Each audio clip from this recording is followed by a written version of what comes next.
Is New York City safe? And is it getting safer? Is crime decreasing? Now, the answer to these two questions isn't simple, but essentially it's no. New York City isn't safe and no, crime is not decreasing. But Mayor Eric Adams likes to say otherwise. But the reason why is because he's talking about some crimes when in reality, other crimes have increased. And Mayor Eric Adams has for some time now talked about how shootings and murders have gone down in New York City. So there is some things that we can be happy about. Also, murder is down 20% since 2022. And so there's been some real progress when it comes to violent crimes.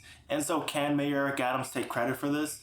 Well, to a certain point. I mean, Mayor Adams might tell you that the reason why there's less shootings is because he's taken so many guns off the street.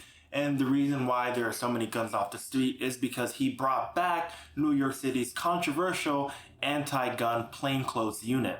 Essentially, these were like undercover cops that didn't have to wear the uniforms, and they would walk around the streets or the train stations, and then they will stop and frisk people. And then this was deemed unconstitutional, and this entire unit of plainclothes cops was disbanded. But now Mayor Eric Adams has decided to bring them back under his mayoralty, and he does like to attribute them to the reason why so many guns are off the streets and why shootings are the lowest they've ever been in New York City. But here's the thing that Mayor Adams doesn't want to talk about. Even though some crime is decreasing, like violent crimes, New York City still has a good amount of violent crimes happening at any given time. You know, for example, if you take a crime like homicide and you look at the numbers from 2019 to 2024, the last year we had 377 homicides, meaning that a person died almost every single day in New York City. Now, if you compare that to 2019 before the pandemic, and that number is at 319.